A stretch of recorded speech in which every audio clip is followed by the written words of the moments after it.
And now the Tag Heuer brand, a really important brand here in the UK. In fact, the UK is, I think, the most important market in the world for Tag Heuer, so very important for us here at Watches of Switzerland. We're going to review with our expert here, Mark. We're going to review some great product, the Aston Martin Formula One product, a Carrera Chrono. George Bamford's designed Monaco and a Gulf Monaco. I also had the great pleasure of interviewing Jean-Claude Biver, and I'll tell you a bit more about him just before we get on to the interview just a wee bit later. But first of all, let's get on with the products, Mark, and the first one we're going to talk about is a product in collaboration with Aston Martin Formula One.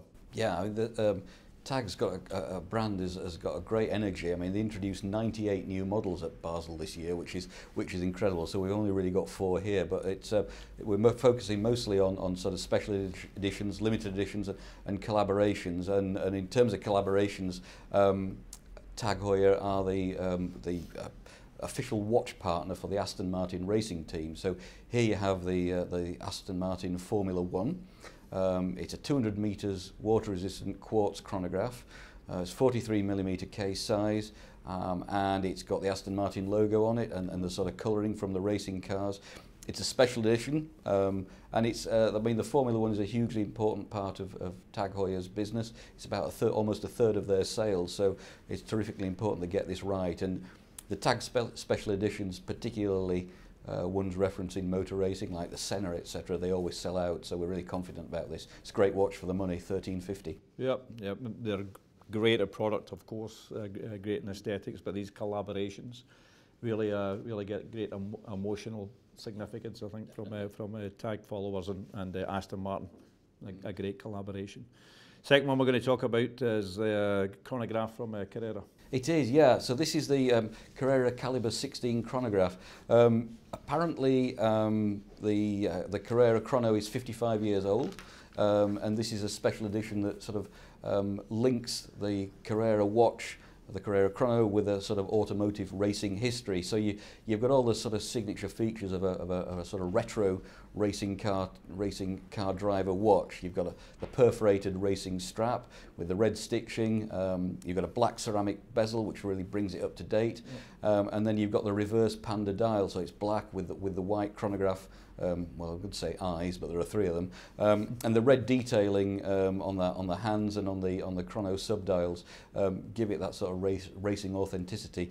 It's around, I think it's £3,500, yep. And it's due out in June. It's a terrific watch. Yep, really beautiful, really stunning.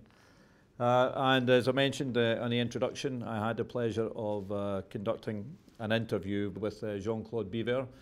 He's a very, if not the most influential person in the world of Swiss watches.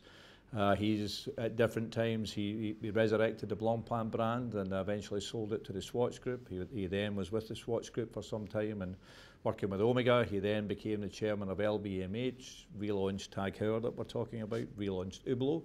In fact, Hublot was before that, and now giving his attention to the Zenith brand. But he's an amazing guy. He clearly loves watches. He clearly loves what he does. He's highly inspirational for all of those of us that love watches, and we all look forward to listening to him. So I hope you enjoy it too. Let's take a look. Don't crack under pressure. You're a fantastic advertising line. What sort of pressures do you think the watch industry are facing today? There's one pressure. It's the new generation. Why?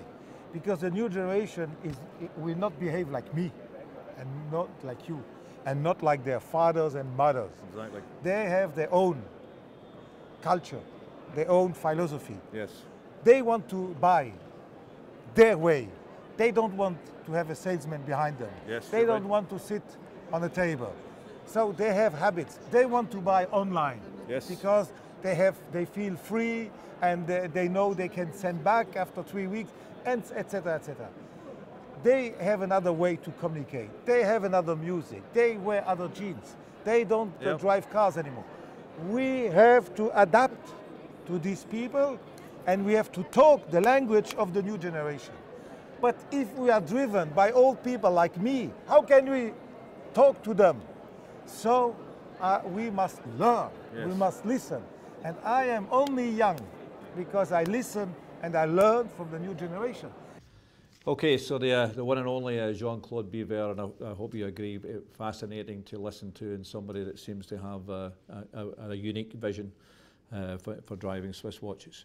Now back to the product, Mark. The next product we were really happy to see because it looks amazing is George Bamford designed new Tag Monaco. Correct, yeah. So the Monaco's been in the Tag collection for quite a long time. I think it was launched in 69. The Tag have collaborated with Bamford. Here we have it with a carbon fibre case, which looks really great. It's on a black strap with a black dial, and I guess the most striking thing is the aqua blue subdials for the chrono and the accents you see at the hour markers and on the minute track. It looks fantastic, actually. It really does. We saw some great big pictures of it on the outside the Tag Heuer stands, and the imagery is just amazing. It's priced at £6,600. They're only making 500, so it's going to be a rare bird indeed. And it's only available through Tag Heuer boutiques, of which we have 5 and are due to open another 3. So it's quite a scarce thing. The other interesting thing about it is if you see it at night, or under the duvet, the luminosity of the numerals is in the aqua blue, and it looks totally amazing. Yeah, no, I think it really is stunning, and I know that the Monaco is highly iconic and much loved by everyone around the world. But personally, I really love this this colourway of it. And I had the pleasure of sitting next to George Bamford at the Tag dinner during the week, and interesting to hear his views and you know, inspirational elements that he put into the design. So the last product we have to talk about is actually another Monaco, and this time it's a collaboration with Gulf. Indeed, yeah. So as I sort of said earlier, 1969, the square-cased Monaco came out as a chronograph. I think a caliber 11 movement in it. 2 years later, you have Steve McQueen in the film Le Mans driving a Porsche with the Gulf colouring. And this is where it all comes from. So those stripes the Gulf stripes are really, really iconic. So this particular watch is £4,750. It's a special edition. It's actually pretty much hitting the stores even as we speak, coming straight after Bâle. Yep. And it's a fantastic thing. Special edition. The King of Cool used to wear it, and it's a really cool looking watch today. So a really, really fantastic piece from Tag. Then the last element, on trend, we're seeing orange starting to come in as a relevant colour. We even saw one from Patek. So everything about it really great. Fantastic, yeah. So that's Tag Heuer, and thank you again for joining us. And we'll have some other videos coming up about other brands from Basel 2018. Thank you.